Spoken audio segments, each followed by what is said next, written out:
Throughout history, freethinkers have outraged the religious with their wacky ideas about the virtues of free speech, reason, and of course, eating babies. Now, God is dying, and it's time to dispose of his remains. From the pits of hell, Satan sends two puppets of the imperialist West and the Zionist Jews against God, Islam, and tiny kittens to bring you their propaganda and conspire for a new world order. This is Secular Jihadists for a Muslim Enlightenment with Ali Rizvi and Armin Navabi.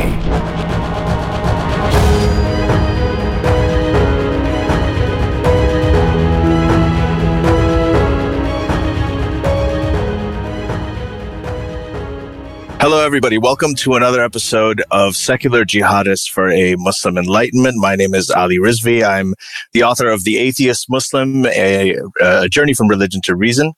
And with me is Armin Navabi. He's the founder of Atheist Republic and the author of Why There Is No God.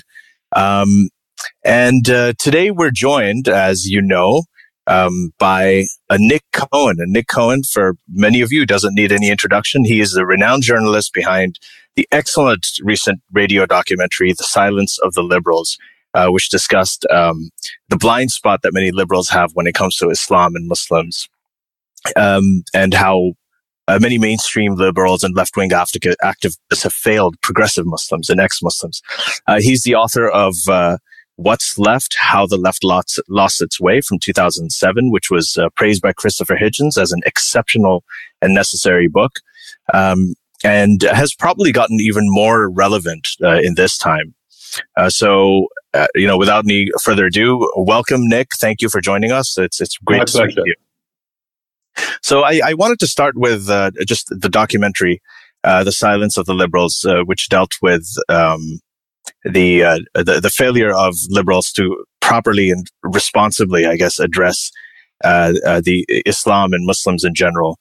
And on that, you had many great people who spoke. You had Maajid Nawaz, who's a previous guest on this podcast.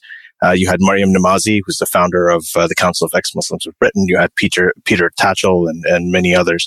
What prompted you at this time to do this documentary? For about 10 years now, going back to when I wrote my book about what's gone wrong with the left, I've been very struck by and very opposed to relativism, to, in the name of liberalism, treating people with different skin colors or from different countries or from different cultures, pretending to be on their side, but then in effect saying, we won't apply the same standards to you as we apply to ourselves, and we won't give the same rights to you. And I've got lots of friends. I mean, some of them you mentioned. Some of them just, not famous people at all, like Muslim and ex-Muslim councillors in the Labour Party, which is supposed to be the left-wing party in Britain, who are fighting for things like, okay, we don't want little girls to be allowed to go to school in hijabs, because to say to a 5-year-old girl you're already an object of sexual desire is sexualizing them in the most revolting manner, and also imposing an extreme version of Islam on children. And they get pushed out of being able to fight seats on the Labour Party. This is left-wingers doing it to them, not right-wingers who you'd associate with having traditional Christian misogynist attitude towards women. Right. And what all of them said to me and have said to me over the years is, look, we turn around when we're in these battles. We look over our shoulder and we go, where the hell are our comrades? Where's the support? If this was happening to white women, it would be leading the news. All hell will be breaking loose on Twitter, on the BBC, in the left-wing press. But we're either an embarrassment to the liberal mainstream or the far left. And again, these terms in the 21st century are becoming more and more meaningless. Oh, I agree. Yeah. The Marxist left, once whatever you thought about it, did not believe in God. Put it bluntly, it believed in atheism and had at least some respect for women's rights. But the far left, allies with Islamists, seems to see Muslims as a kind of new proletariat who will do their bidding when the Western proletariat failed to rise up for them. So it's constantly searching for a new one. So either they're attacked and denounced as quite disgracefully very progressive Muslims and ex-Muslims in Britain have been, or more often they're just ignored, they're frozen out. And I said in the programme that, I don't know about you, but as a writer, I'm as interested in silence as in words, I'm as interested in the arguments that don't happen. Right. I'm as interested in, you see something and you think, okay, surely these people, those people, surely they'll make a fuss about this because their fundamental principles are being attacked, but actually they don't say anything at all. They push it away as an embarrassed subject. So I went to the BBC and I said, why don't we make a programme about this? It won't be much about me. I will line you up. Muslims, ex-Muslims, all of whom will say that they feel betrayed by, these are Muslims, ex-Muslims who are feminists or liberals or socialists. Yes. And yet they turn to the white world, to the rich world, to people who call themselves liberals, feminists, or socialists, and they get no support at all. So that was the genesis of the program. Right. And to what extent, so we have been talking over many years here about the regressive left, which is a term that Maajid Nawaz coined. Great term. Yeah, that really took off. I'm sorry? Which I thought of it, because it absolutely gets it to a T. It absolutely gets that they are no longer, if you like, a part of the Enlightenment project. That they no longer see themselves as, in some history, it's always messy, and Isaiah Berlin, out of the crooked timber of humanity, nothing. It wasn't Isaiah Berlin, actually, he disliked that phrase. It was Immanuel Kant. Out of the crooked timber of humanity, nothing scrapes and breaks. But still, if you wanted to call yourself a liberal or a socialist or a progressive, at some point you've got to say, we do believe in progress, or we do believe in at least sharing our values. We don't believe in suddenly saying, the emancipation of women is all very well for white-skinned women in Los Angeles and London, but not for brown-skinned women in Tehran and Baghdad, because it's their culture to be oppressed. And I hate Marjorie for that, because I wrote a whole book and I kept thinking of a phrase to describe it, and Regressive Left, and he came up with it, and it's just perfect. Yeah, I know. We all wish we'd have come up with it. But one of the things that's happened. Oh, sorry, Armin, do you have a question? Yeah, can I just want to mention, but what would you say to people that say that, who are you to tell these people what values they should adopt? Like, you're deciding that this is a good value to have, and you decided that for your own society. Let the people in Tehran and Baghdad and other places decide what values they want to adopt for their society themselves, instead of trying to export our values to them. How would you respond to that? Well, I'm saying something, I hope, a little more subtle than that. Not very much more subtle. I'm saying, look, if there are trade unionists in Tehran who are being sent to prison, as there are, if there are women demonstrating on the streets of Iranian cities and tearing off the hijab and rejecting religious policing, you're not telling them what to do. You're offering support and solidarity rather than siding with their oppressors. So, solidarity, God only knows. The left has had has dark patches in its history, very dark patches, so dark you can barely see. But at its best, left-wing people offered solidarity. That is, they saw people maybe a few streets away, maybe on the other side of the earth, who were standing up for the values they believed in, and they supported them. Now, that is simply not happening on anything like the scale it should be happening. On the contrary, we have supposedly, I don't know if you've heard of him, a guy called Jeremy Corbyn here in Britain, who is supposed to be the most left-wing leader the British Labour Party has ever had.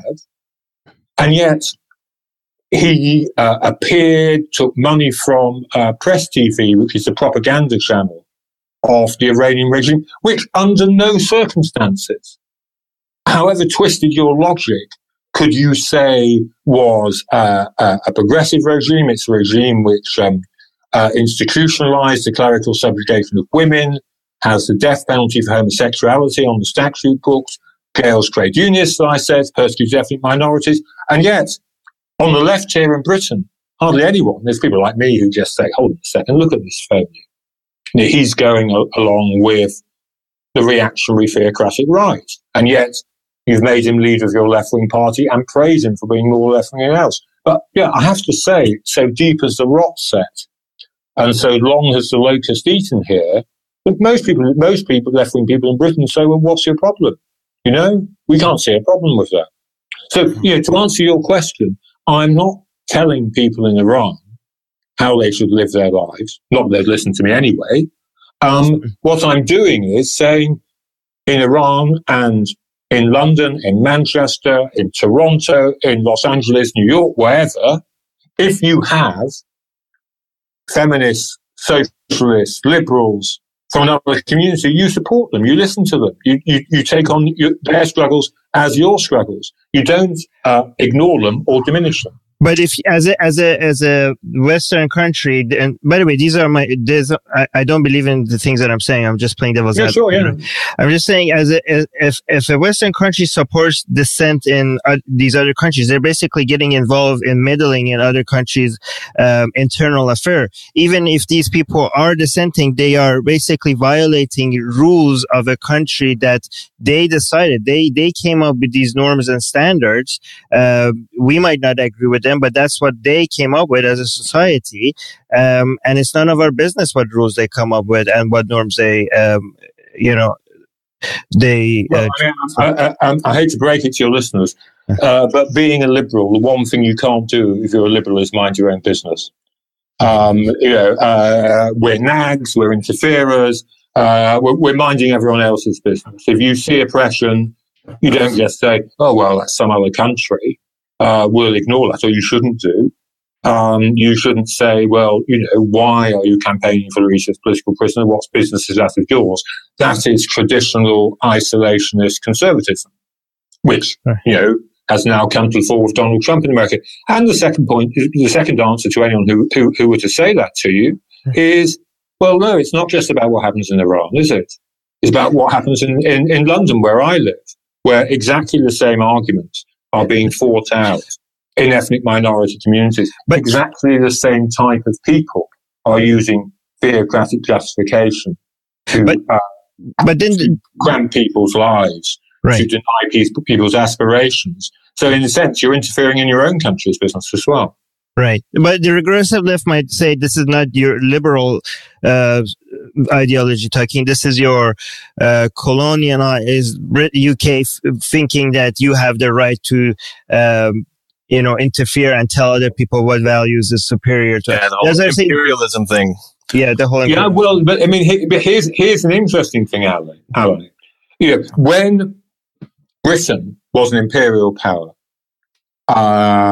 and governed the course of the world, British governors would go out to rule over people and think of themselves all the time as liberal people. They would be appalled, for instance, if the rights of Parliament were diminished in Britain. They would be appalled if the liberties of what we would call here freeborn Englishmen were diminished. On the one hand, they would say, but at the same time, they would say to people in Africa and Asia, you have no choice but to accept British imperial domination. It was, if you like, a colonialist double standard. Rights were fine for English gentlemen, but not for people living in Africa or India. Now, their great-grandchildren are saying, who regard themselves as anti-imperialists, are effectively saying the same thing. They're saying, yes, we want women's rights for white-skinned women. We will quite rightly launch Me Too campaigns about sexual harassment at work. But if you start, we will back away from demanding women's rights in ethnic minority communities, which I emphasise, are here in Britain. We won't interfere in the affairs of our own country, or for saying they must apply in Saudi Arabia or Iran, because it's their culture to be oppressed. It's exactly the same attitude.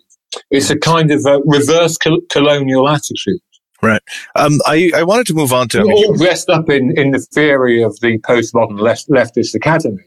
Yeah. But when it comes to practicalities, they are saying there is one rule for people from one culture and one part of the earth, and another for people from other cultures and other parts of the earth. And funnily enough, the rich white people get the best rules. Mm-hmm. So I wanted to move back to you mentioned the regressive left, and then you have now Trump in power. So, I mean, we had been talking about this for a while. And then now you have Trump, you have the far right rising, you have all these populist movements happening. I mean, not only in the US and North America, but also in Europe. And there is a sense, and now there's a bit of a confounder here. So what happens is that Muslims are now, many people believe, are being targeted in countries where they're a minority, like in the US, with Trump calling for a Muslim ban and so on. But at the same time, their counterparts in Muslim majority countries are still being, they're subjected to tyrannical rule from their theocratic governments, and even governments that have elements of theocracy in it. So now you have this balance where, the liberal conscience wants to protect minorities in their rights, and their right to believe and their right to free expression and religious freedom. And on the other hand, we have all of these, the other Muslims, you have Islamic theocracies that are practicing very, very illiberal rule over their people. Mm. So, for instance, the recent, I think the hijab example is a very good one, where here women are wearing the hijab in solidarity with Muslim women, whereas in Iran, they're taking it off and they're risking imprisonment for it. And they have been imprisoned for it. So how do we balance that? Do you think that some of the liberals who wanted to speak up here are now holding back because they don't want to be lumped in with the sort of quote unquote Islamophobia issue in Western countries? Yeah, well, that's what they say to me. And before I go any further, I should say it's a serious worry. I should say that is a serious point. Mm-hmm. And the way you do it is the old-fashioned way of always allying with your comrades, to use very old-fashioned language. You listen to. So I listen. People I broadcast in my program. You listen to them. You take advice from them. You have your arguments with them, but what you always do is not behave like some theoretical planner and say this is what I want and I believe everyone doesn't fit in. You join movements, you join causes which share your beliefs, and ally with liberal and progressive Muslims. That's the first one. One of the problems with that is, when we talk about allying with comrades, so this is one of the problems. Like, which ones are the comrades? Are they the sort of the Trump targeted Muslims who are living in the West? Look, Trump targeted Muslims may be members of the Muslim Brotherhood. They may be Khomeini's, but if they're being targeted unjustly, you still have to support them. It's a question really of not defending. You defend people with whom you profoundly disagree if they are the victims of abuse of their human rights. It's not who you defend; it's who you celebrate. So to go back to your example, women, adult women of their own free choice should be perfectly free to wear the hijab if they want to. No argument. What is wrong is all these rather desperate attempts by fashion conscious Western society to celebrate hijab wearers, to say they are role models. Because then what are you saying to say Iranian women who don't want to wear the hijab? Are you saying, oh, well, you're sluts, you're less than women, you're reinforcing sexism if you do that? You should be celebrating the Iranian women who are asserting their freedom, tearing off their hijabs, and ending up being sent to prison in the most brutal circumstances for doing it. There's a difference. The point I'm trying to make is there's a difference between defending and endorsing and celebrating. To use the old cliche, which is still good, I may disagree with what you say, but I'll defend you to my death your right to say it. Right. It doesn't mean that just because when you disagree with someone, it doesn't mean that you're saying they're right. On the contrary, freedom of speech means you can say they're totally wrong, and that seems to be a problem that people, a mess that people have got themselves in. So the argument that they would make is that if I if I was in Iran, I would actually remove my hijab in support of women in Iran because that's what the oppression is like over there. But given that discrimination in the West is against Muslims, here I wear the hijab because that's what the discrimination. I don't believe them. You don't believe? I really don't believe them because, as I mentioned to you, you know, we have the leader of the main opposition party in Britain, the man who could be prime minister, and no one, all his supporters, all his right-on supporters, they just don't care. They just don't care that he's been a solid supporter of the Iranian regime. You know, I mean, you asked me, you asked me a minute ago, and I said it's a serious point, that people don't expose Islamist bigotry because they're frightened of aiding the far right. Right. Well, I have yet to read a serious article by anyone who is like the type of thinker you described saying that. I've yet to read a serious argued case on we would love to support, for instance, Muslims in our country fighting ultra-reactionary and really quite sinister forces in British Islam. But, of course, we can't because it might help the far right. I've never seen anyone write it up. And second, here's an argument that you don't often hear. Islamic State, Hizb ut-Tahrir, Muslim Brotherhood, all kinds of really reactionary organizations seize on every instance of anti-Muslim bigotry in the West. Absolutely seize on it and use it for propaganda purposes to say to Muslims in the West and beyond, look, you cannot live in a kafir state. You cannot live in a pagan country. Muslims can never integrate. You know, you must join us and separate and fight back. Now, I have never known a white Western journalist say, well, look, we ought to condemn anti-Muslim bigotry. We ought to report these attacks on Muslims on the streets of our cities, but we're not going to do it because it will aid Al-Qaeda or aid Islamic State. They never ever say that. Right. So, to an extent, I'm not sure. Although the question is a serious question, the people who use this as an excuse, I do not take seriously. You've got to have earned your spurs, as we would say in England. You've got to prove that you will go out and fight the hard battles. I think one of the I'll just relate a quick anecdote to you. Armin and I did an event at the University of Toronto last year at some point, and someone came up to me afterwards, and this isn't the first person who said this. He came in, he said that, you know, I follow you and Armin. I love what you guys write about.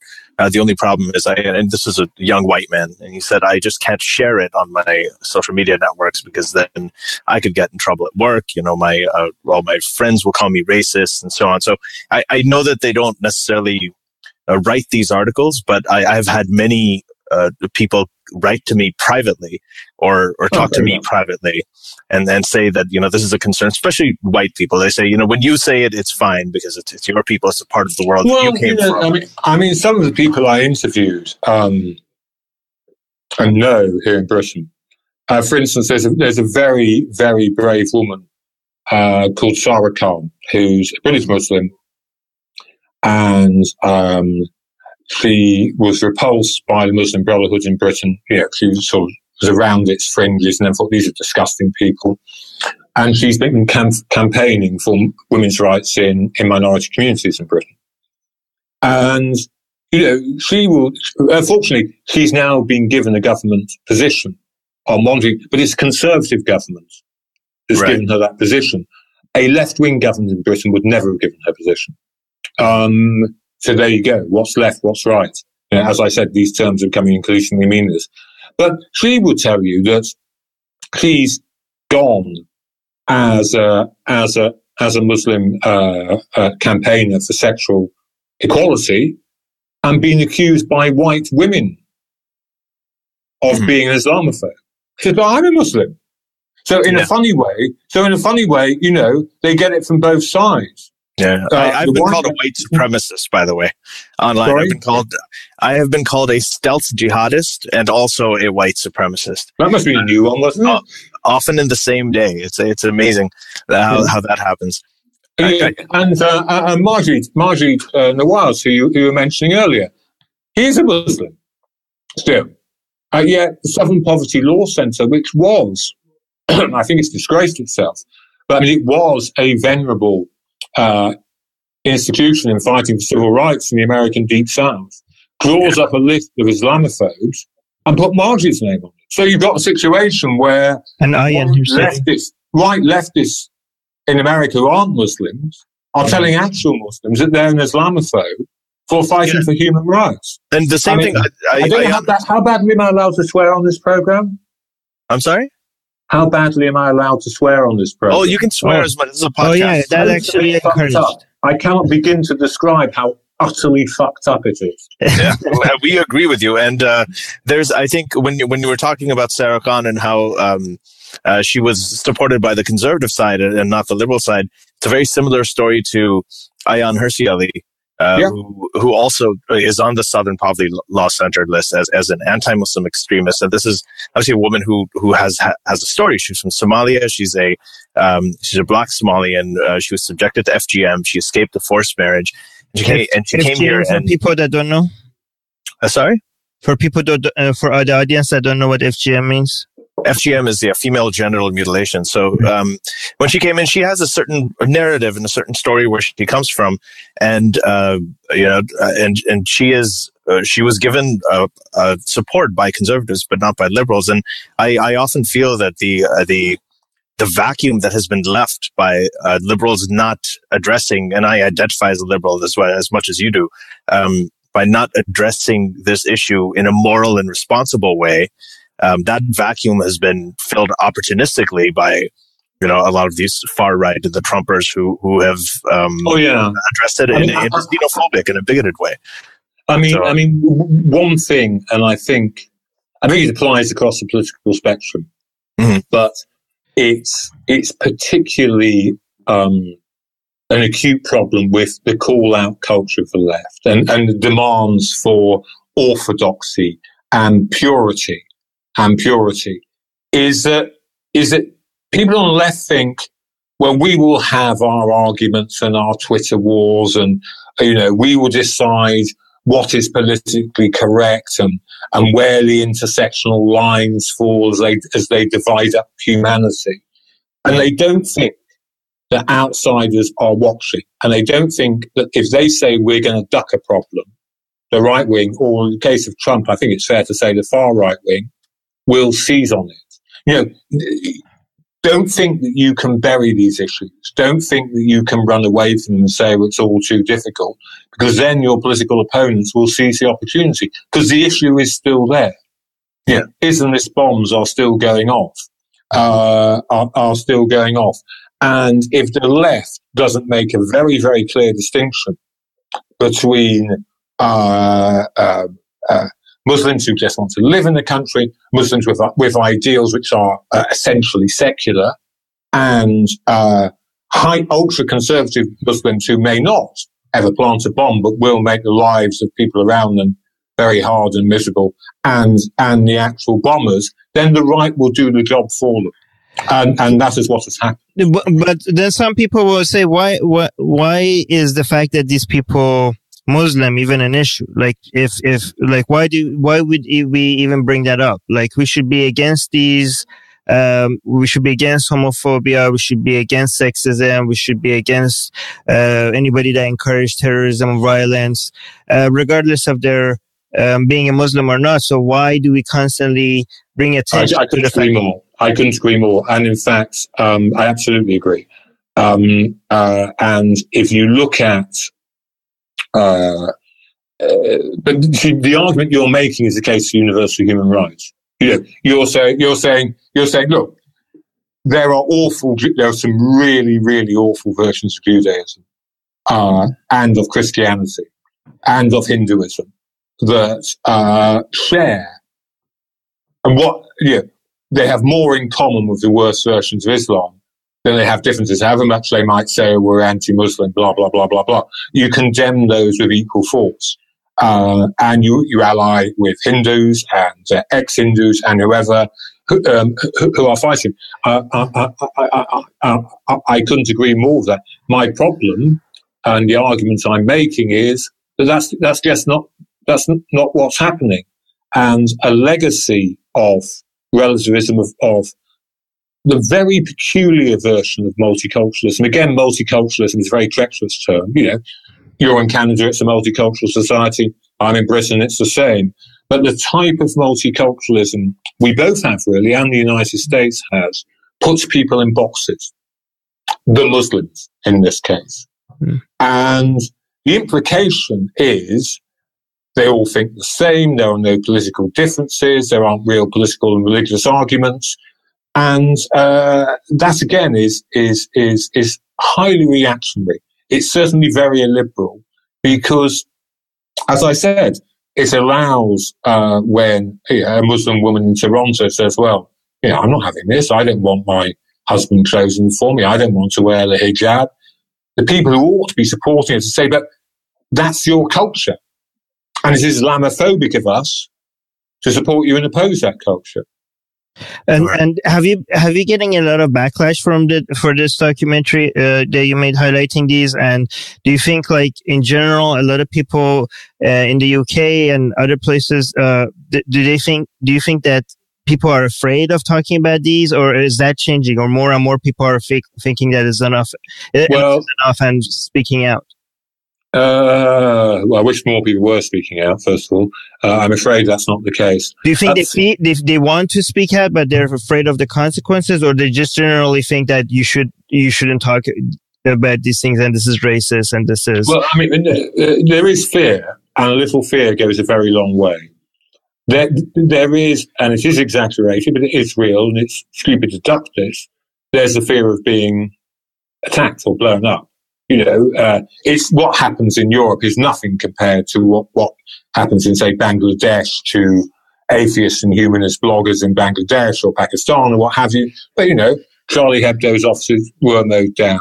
There are attacks across the continent, Do you think they're afraid of Muslims attacking them, or people, the liberal, the regressive left, labeling them as racist or bigots? Both. And the second fear is very powerful. The reader Ali, the admirer Ali mentioned, the white admirer who said, whenever I share your articles, I'm called an Islamophobe and blah, blah, blah. His fear is the fear of being called a racist. But beyond that, there's something else. This an extreme liberal version of multiculturalism justifies indifference. You can infantilize a minority. You can say, well, robust arguments, we can have those. We can have all these rights. But these little children over here, they have to be left alone. It infantilizes them. And actually, it means the rest of society can carry on ignoring them. Bangladeshis and Pakistanis in Britain suffer huge deprivation. On the whole, they're concentrated in the worst slums in Britain, the worst education, and there's never a great argument about that because they're so-called community leaders. Their sole concern is enforcing taboos, enforcing blasphemy prohibitions and that. They're not campaigning for a better life. There are plenty of Muslim leftists who are doing that, but in a funny way, it's this type of multiculturalism, encourages white society to just push Muslims into a corner and say, we're being very good, we're respecting them, we're not interfering, they can just sit in their ghettos and we can carry on with our lives. And how come you're not afraid? Is this, do you think that the content that you're making is not a threat to your career? And do you? No, I don't know.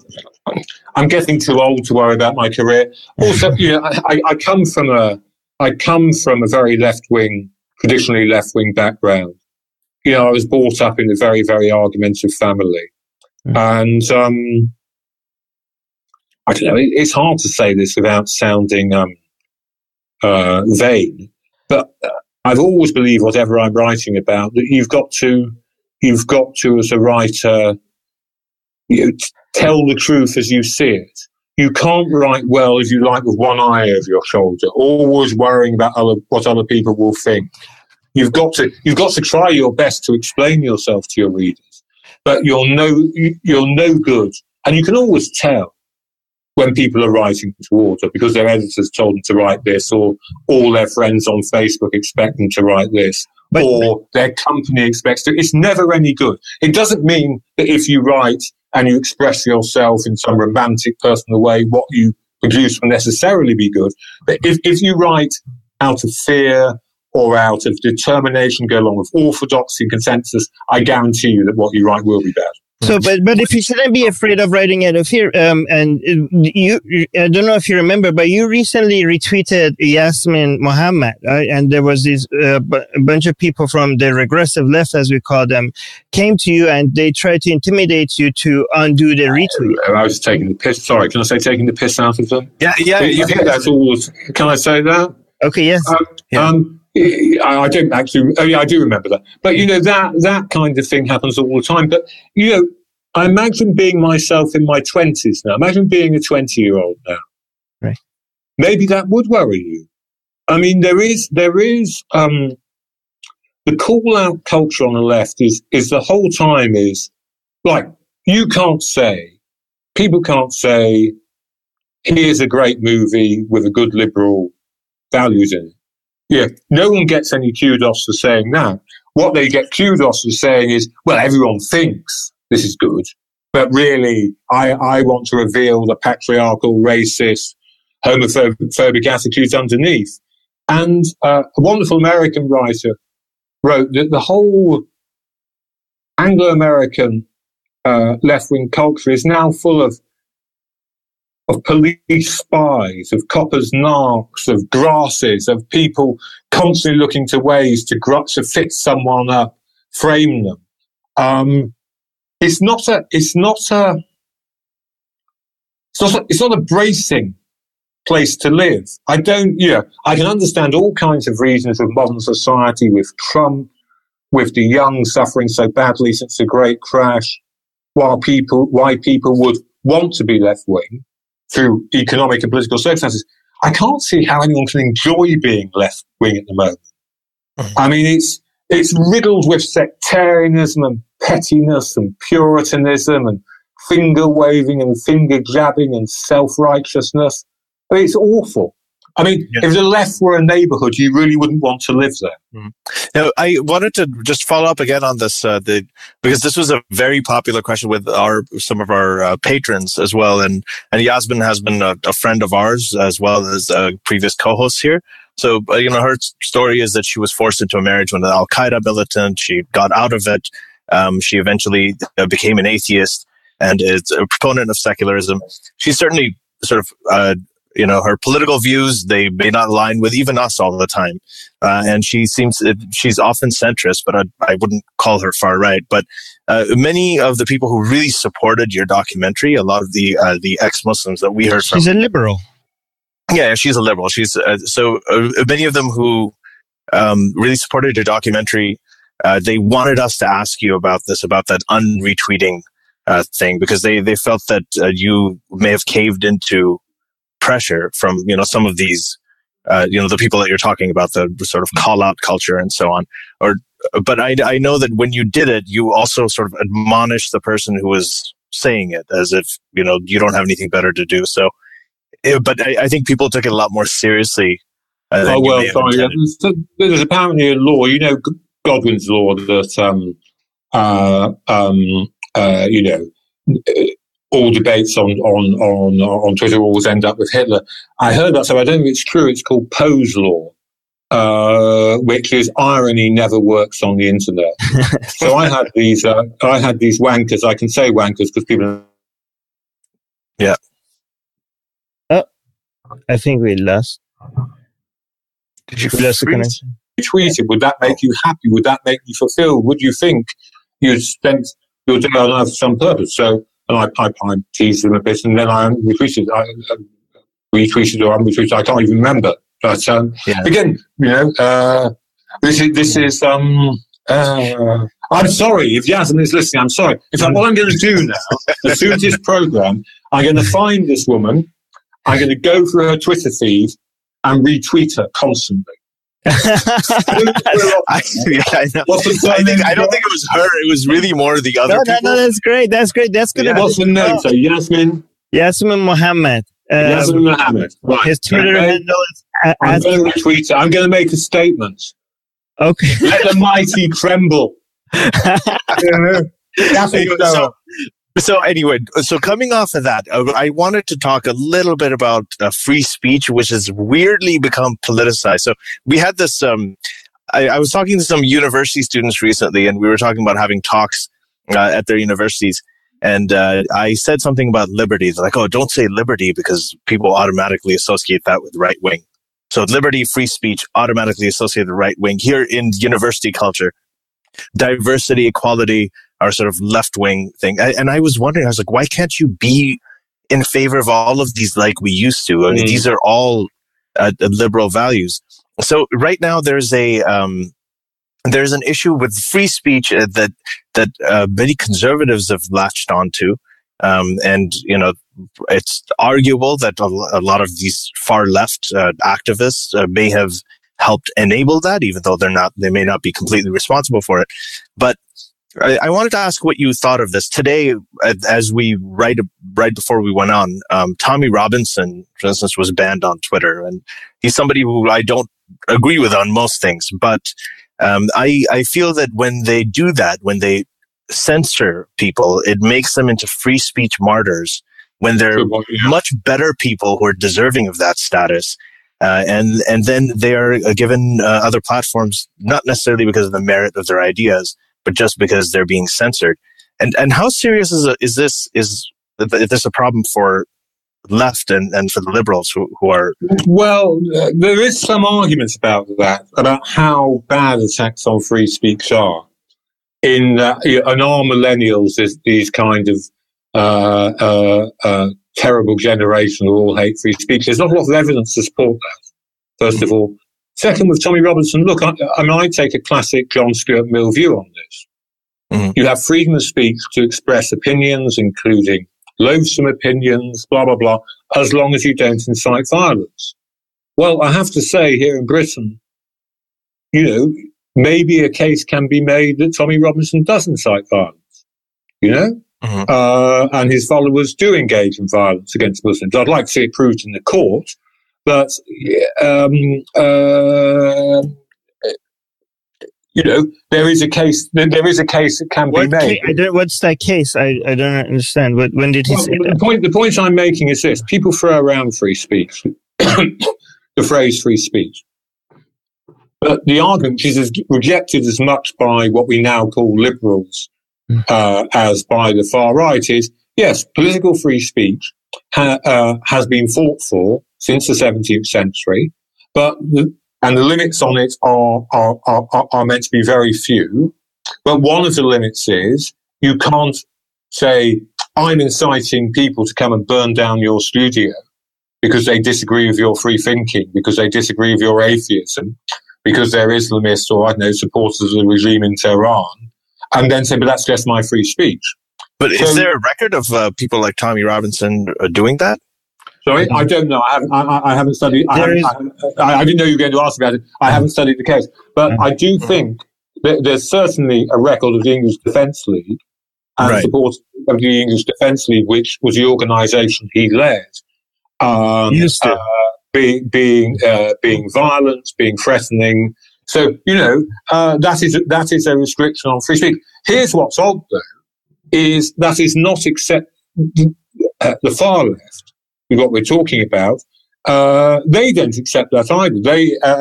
They just think they can ban people they dislike. And we've had this rather hilarious or grimly comic, I would say, situation in Britain where universities have banned atheists who are arguing against Islamic practices.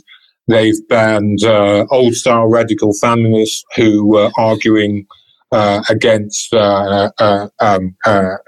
trans rights, or had argued against trans rights. They only had to have done it once, be banned forever. and so on. And nowhere did their censors suggest that they were inciting violence against, say, trans people.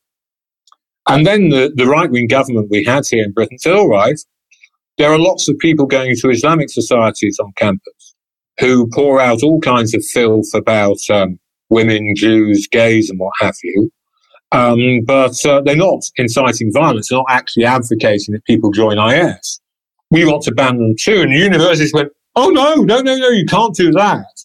But because they'd abandoned the principle of saying you're allowed to have free speech as long as you don't incite violence, the John Stuart Mill principle of that, they didn't have a leg to stand on. So, a lot of the argument that comes from the left on we can ban this, we can monitor that, assumes that the left will win, assumes that they will be in power. Again, what I was talking about earlier, assumes that their enemies are not watching them and exploiting their weaknesses and exploiting their betrayal of principles. But the left isn't winning. The left isn't in power here in Britain. The left isn't in power in America. What is to stop? What arguments do you have against a Donald Trump, a Republican Senate, a Republican House, treating you in exactly the same way you treat people you dislike? You've abandoned the principles of the First Amendment. You've abandoned the principles of John Milton and John Stuart Mill and George Orwell and all the great writers on this subject. You don't even understand them. And then suddenly, when they come for you, you have no arguments left. A lot of people, when we talk about either liberals or the left, and I understand these are not the same thing, they mention that either they're liberals or they're part of left, and they are against Islam and they are against all of that stuff. So they say, why are you generalizing all of the left or all of liberals like this? Look, that's a perfectly fair point. That's a perfectly fair point. It's just hard to have a discussion without generalizations. That's all. What I'm talking about is the dominant strain in Western liberal leftism. The people in charge of political parties. In charge of political parties, in charge of institutions like universities and left-wing newspapers. I am from, if you like, the minority culture on the British left. That's a very fair point. But you know what? There comes a time when there's kind of a Catholic and Protestant view of ideology. The Protestants who broke away in the 16th century placed individual conscience first. You can be right against the world. A minority of one can be right. And so one Protestant could say, I am the only true Protestant. Everyone else is wrong. I quite like that. Right. But the truth of the world is actually a bit more Catholic. In the Catholic Church, if the Pope and all his cardinals and all his bishops and all his priests and all his parishioners say, this is Catholic doctrine, you know what? That's Catholic doctrine. And one Catholic standing at the back of a church can't just say, but no, you're all wrong. It just doesn't work. And there does come a point with the liberal left, the Western liberal left, when if everyone in a position of power, if the vast majority of people call themselves left-wing, say one thing, even though I think they're betraying all the best traditions of the left, of universalism, of solidarity, of camaraderie, of defense of women's rights, of thinking about class more than about identity, of having a materialist understanding of the world, even though I keep saying they're not the real left, you know what? There's so many of them, they are the real left. There does come a point when your friends are saying, well, look, Nick, don't generalize. I say, fine for your friends. Fine. But show me the numbers. Show me where are all these people? Yes. How many of them are there? And why are we having so little impact on the left? But Matt, which is one of our patrons in the private, in our private Facebook group for our patrons, is asking show us your numbers. How many liberals, were in your sample group? and he mentions he doesn't remember being consulted. So where are we getting the understanding that this is most of the left now? This is most of or either the liberals or the left. I don't know which one. Here in Britain, I'd point you to the leadership of the Labour Party, which is one of the world's oldest left-wing parties. I would point you to the attitudes of the universities, of left-wing publishers. I would point you to... A part of the problem is that my side of the argument is not very well organised. There's no ecosystem.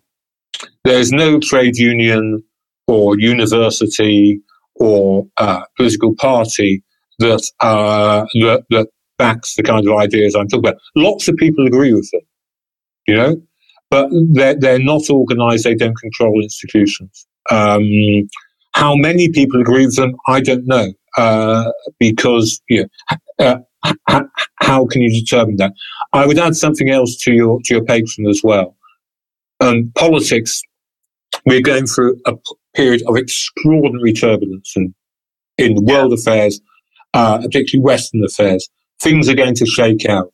In 5 years' time, both the intellectual and political landscapes could look very, very different. So that again is, if I may be a Protestant with you, is an argument for just arguing your corner, arguing your point of view, finding friends and comrades where you can, and not worrying about numbers too much, and always thinking, well, if you write what you believe to be true, if you ally with people who share your principles, who knows what's going to happen? Maybe we'll come out on top in 10 years' time. Maybe we'll just look like a sort of backwater of history. People say, what were they going on? Didn't you see the way the world was going? I don't know. But, to be Protestant about it, it really is a time to just to concentrate on individual conscience, I would thought. Right. So I just want to be mindful of your time, since we've been going up to almost an hour now. It's fled by. Absolutely fled by. Yeah, same here. I feel like we could go on for longer. But I think one of the great things that one of the reasons I really like your work is that I also think that your voice, when you say these things, you do have a platform that includes many people in the mainstream left or people aligned with the mainstream left, like J.K. Rowling and so on, who I've seen supports you quite a bit. But that goes to another question from another one of our patrons that I think we can probably close with. Is he says his name is Obaid Omar.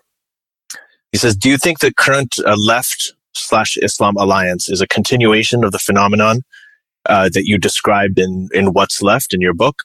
Or do you think it has mutated into a more violent form, or is it more something new altogether? Like, how do you look at the continuity? Okay, well, we need to be very specific because, what you're talking about is the far left, the post-Marxists, for want of a better word, who've taken control of the British Labour Party, who they carry on allying with not necessarily terrorist groups, but with extreme ultra-reactionary movements in Britain. We have a couple of them here. They defend them, and it's a bit hard to know really who's the rider and who's the horse, who's exploiting whom, because there was in the 1990s when groups like Hizb ut-Tahrir started to really explode in Europe.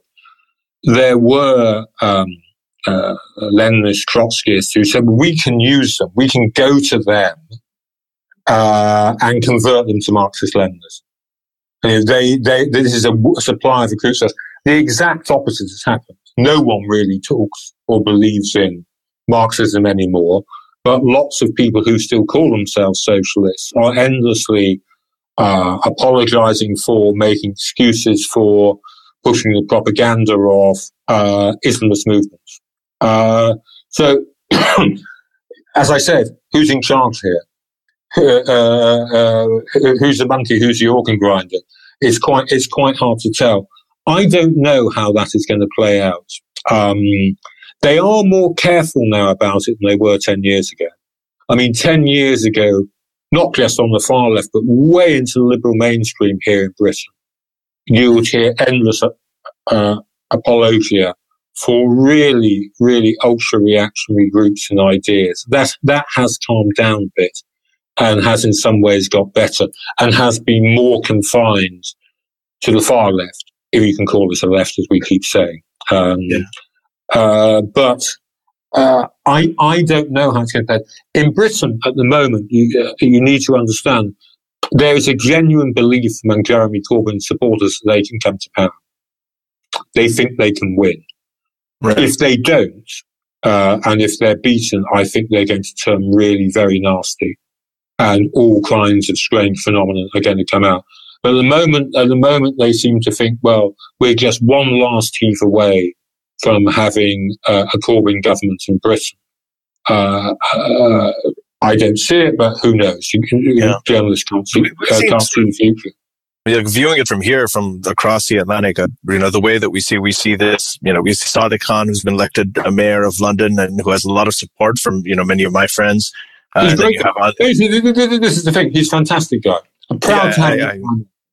Yeah, and then, on the other hand, you have the rise of, you had Britain First, and you have the new For Britain Party and UKIP, and I remember you wrote an article also about Anne-Marie Waters earlier. So how is this playing out in the UK? It seems very, very polarized.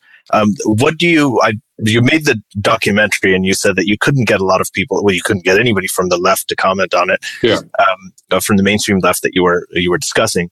But so in terms of solutions, what do you think we should do? What should, should these different sides come together and talk? Are there, how should we go about it?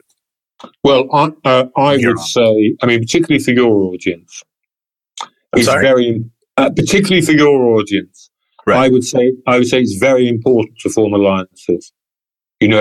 Don't just say, hey, I'm an atheist ex-Muslim.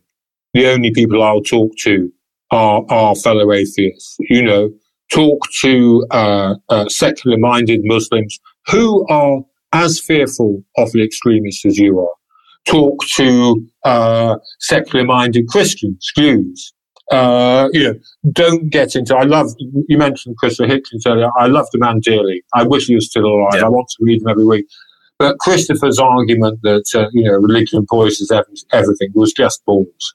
The way you win, the way you start fighting back, is by building alliances against common enemies. May I disagree with you? Because I don't think that I totally agree we should build alliances, but I don't think that we should make agreeing with these allies a condition for being allies. I think you could point out that you think their religion is barbaric, backwards, and it poisons, if not everything, most things. You could point that out and ally with them at the same time. I think it's very dangerous to suggest that we have to agree. If I agree, we might agree with each other on the fact that homophobia is wrong. We might agree with each other on the fact that secularism is a good thing, that we should fight for women's rights and all that. And disagree on the merits of your religion and how helpful it is. The fact that we disagree on the religion part shouldn't stop us from cooperating on other things. I don't think we should make... you can still build alliances. Yeah, I don't think we should make agreements a condition for cooperating with others. What happens if you meet a Muslim family in Toronto and you go to talk to them and you say, before we go any further, I want to say your religion is barbaric. No. And they say to you, hold on a second, our daughters have complete freedom. They're going to university. They want to be doctors. If my son were to come home with a gay partner, well, tell you what, I'll probably be a bit disappointed. That's only because we want grandchildren. We're not doing anything. We're not, but we are Muslims. What would you say to them? But I still think you're evil. You wouldn't frame it. Wouldn't frame it like that. You'd be more strategic about it. I would be like, if you're asked about it, you wouldn't hold back on what you think. Of course. And even if you're not even if you want to bring it up, you maybe start with what you have in common. and you'd be way more polite about your disagreements. You'd be like, I think, you started like, we agree on this, and we could fight. If we could fight together, we could be on the same side on these things. And if you're asked about the religious, aspect, what you believe about the religion, you feel like, listen, I think this is a barbaric religion, but I understand that I might be wrong about it. And this is your view about it. And I think that, you're completely wrong, but, there's nothing, fine. Yeah, I mean, there's more political and more friendly ways of bringing this up, right? You don't have to, even if you disagree with atheism, you could come to somebody and tell them that, oh, you're heretics, you're the worst of the worst, and you're going to burn in hell. Or you could come to an atheist and be like, hey, listen, I know we disagree, but please, when I'm trying to talk to you about Islam, is because I care about you. You might disagree with me, but please see this as an act of kindness, because I'm trying to save you. From my perspective, this is me trying to save you. We both can disagree with each other, but the way we bring it up could be more strategic. But also, the key point is that, for want of a better way of putting it, the moderates in any religion are more likely to like you than they are the extremists in their religion. The extremists in their religion are their true enemies. Because, I've gone on about Islamist attacks in Europe and Charlie Hebdo and all of that. The people who radical Islamists oppress, murder, control are overwhelmingly Muslims. So, you've got to ally with those people who say, look, we are as much against the government of Tehran as you. We're as much against Erdogan as you are, or whatever. But the way to do that is because a lot of these people that are for the values that we are also for are very sensitive to any talk against Islam. And because they're very sensitive, they shut us down, even though we have the same values, and they are responsible for giving rise to the alt-right because they become the only voice against Islam. We want to keep speaking against Islam and tell them, like, we are not the bigots that you think we are, and we want to desensitize these Muslims to criticism of Islam, because when they keep seeing we don't hate them, even though we're speaking against Islam, we're not against Muslims, we're against Islam, then eventually they become so desensitized to it that they might even welcome people that are openly against Islam. They might welcome them into their camp. Normalize it in a way. Normalize it. They're normalizing it. We desensitize it. I take your point. Yeah. One thing I would question, though, is you said they have allowed the alt-right to come to power. I mean, this is just, trust me. White racism, hatred of Obama as a black president, that has nothing to do with Muslims keeping quiet, because of it is not because they're keeping quiet, because a lot of people have been very intolerant of any talk against Islam, that the only game in town, the only voices in town. That's not agree. We were saying that earlier, weren't we? Yeah, that's what we were saying. We were saying that if you don't face the hard issues, right, your enemies will. What I'm saying, so a lot of times what happens is it's about platforms as well. So, what happens with some ex-Muslims, and the majority of them know, but for a few of them is that, the same thing that you were saying about Sarah Khan, we talked about Ayaan Hirsi Ali as well, is that they don't get their platform, they don't get support from one side, so they sometimes gravitate towards the other. Like, well, Breitbart's supporting me, so I'm going to go over there. I've had quite a few people come to talk to me about that, and I just say, be very careful. These people are not your friends. Right. They might seem to be your friends, but someone was saying to me, well, I've got this woman, Pam Geller, invited me to a event. I said, do not go near her. Do not go a million miles. I disagree with that as well, because I think we want their audience to come to our side. There are a lot of people from their audience that they went to their camp because they heard no other voices. And we do want to go to their audience and get them back to our side. I do think there are a lot of people in their camp that are not bigots that are turning into bigots because there was no other place to go to. Armin, it's one thing to engage with them and go on their platforms and talk to them and engage them in conversation, as both of us have done. But I think it's another thing to go there and say they're giving us a platform, so we're going to align with them. No, we're not going to align with them. I do think we should go to their platform. Right? Sorry? They're not your friends. Yeah, they're not our friends. You know, they are not. They're not our friends. But we should go onto their platforms and challenge them and tell them that that's fine. Yeah, that's. But just to point out, actually, when criticizing Islam, I do think a lot of people don't give Muslims enough credit when we say that if we talk against Islam, they're just going to ignore us. I think it's actually have worked the other way around. I don't think that a lot of Muslims are as snowflakely and sensitive as people imagine. I think that's the left trying to. I've noticed. Yes, exactly. I've actually noticed a lot of Muslims are interested in engaging in debates with people that are debating against Islam in friendly debates. In fact, we've actually done that on our podcast. We've had sort of fundamentalist Muslims, we've had a conservative, we have others lined up as well. So, in fact, just recently there was these Muslim. There's Muslim events in UK, in London, that they for the very first time they invited ex-Muslims that is outspoken against Islam. They invited Imtiaz Shams. They invited him to an event by Muslims for Muslims. So this shows that us constantly talking about Islam not only doesn't make Muslims push us away, they're actually curious. They're not as sensitive. They will reach out to us. I have been reached out to by Muslims more when I talk against Islam than when I talk about anything else. I don't think they're sensitive. Also, another thing, this goes back to what we were saying earlier about the importance of just writing, particularly this time, of writing what you believe to be true. And of arguing your corner, because you don't know what the consequence can be. You don't know how many people, Muslim teenagers, are listening to this podcast in their bedroom with their headphones on, with their parents not knowing. It's impossible. No one can know that. No one can know it. You just have to get the arguments out there. Right. And in a sense, we hear from them all the time, by the way. And in a sense, if you make your arguments as good as possible, if you can write as well as you possibly can, I often say that with books. Writing a book is like having a child.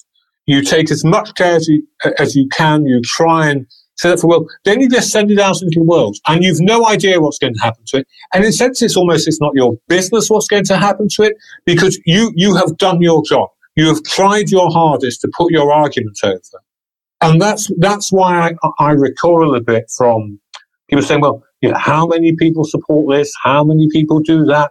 These arguments got no chance. You've got to think that. You've got to do that. Right. I just think you make your case as hard and as well as you can possibly make it, then see what happens. Right. I agree.